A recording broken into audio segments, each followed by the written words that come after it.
Hi, it's Andy here at Photech Video. I'm recording today's video on my DJI Osmo Action 3. Now, these action cameras with their very small sensors and their wide-angle lenses are great for capturing wide scenes in perfect focus. However, there are moments like now when making, for example, a talking head video that you might want to throw your background a little bit out of focus to make your subject pop from the background. Unfortunately, that is not a simple thing to do in camera on the Osmo Action 3, as you cannot change the aperture setting, which would directly affect the depth of field in your clip. In fact, this is true of most action cameras. For example, the Osmo Action 4 has a larger sensor than this Osmo Action 3, and it is therefore possible to get some out of focus background, but you cannot control the intensity of the effect. In this video, I'm going to show you how to go from a fully in focus subject and background to an in focus subject with an out of focus background for that cinematic look in just 2 or 3 clicks in the DaVinci Resolve 19 Studio version.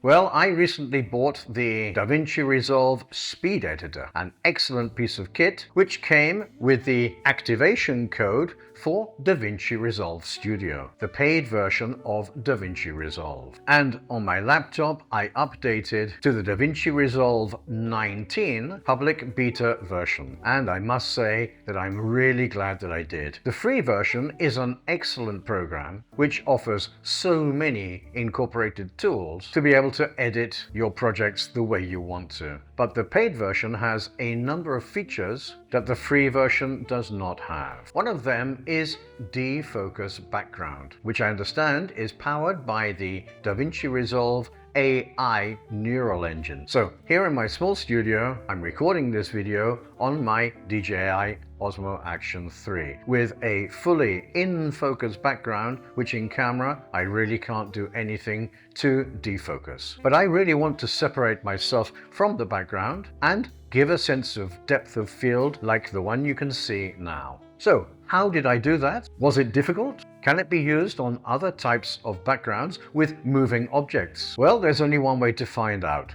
Let's give it a try.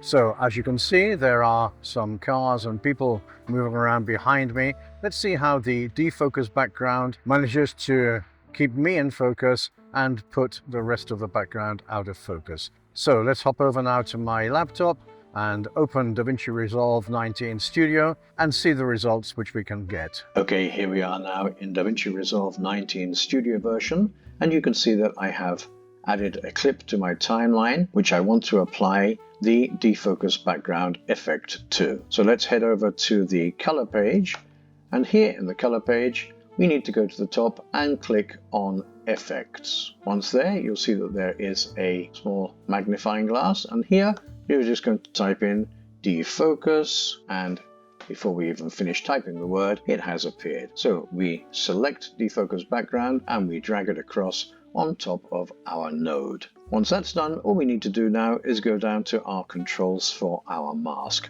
We have 2 types of mask, an object mask and a person mask. Even though I am a person, I'm going to use the object mask as I find that it works extremely well. Underneath that, we can see that we have faster and better.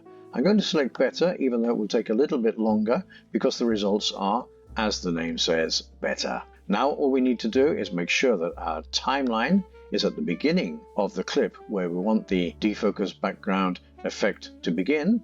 And now we just simply click left on our mouse and draw a small line on the subject which we want to apply the mask to, and we'll see that immediately the background has fallen out of focus. Now, if we move our timeline along, we'll see that that mask is no longer there, as the mask is only applied to one frame. Once the mask has been applied to that frame, then we need to track across the clip to make sure that the mask is applied to that subject in the rest of the clip. And to do that, all we need to do is go to the forward arrow here and click on that. Now you'll see that it's tracking at a speed of 10-12 frames per second, which means that as this was a 24 frames per second clip, it'll take about double the time of the clip to actually track. So there you go. It took just under 30 seconds, about 27 seconds, which I speeded up to avoid you having to wait for 27 seconds.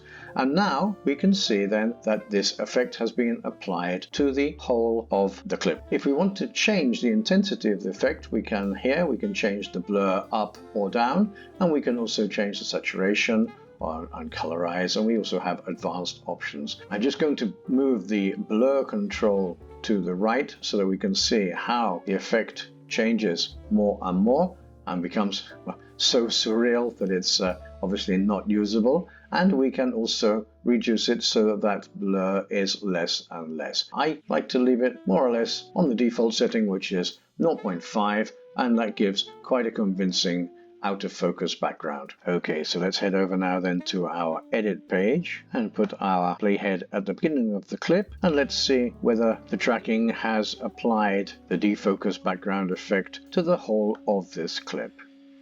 And let's just move across. Yes, as you can see, the whole of the clip has the effect added to it. All in all, the defocus background effect is a nice tool which can enhance your footage in a quick and easy way, especially if you find yourself in a situation where you don't have a lens with a wide aperture, which would naturally give you an out of focus background. So that's another point scored for Blackmagic Design and the new DaVinci Resolve 19 Studio version. Did you know that subscribing to a YouTube channel is completely free for you, and it will help the channel to grow? So if you found this video useful, please click on the like button, subscribe to my channel, and ring on that notification bell to be notified every time a new video drops on my channel. Until the next time, this is Andy at Photech Video signing off. Take care and be safe.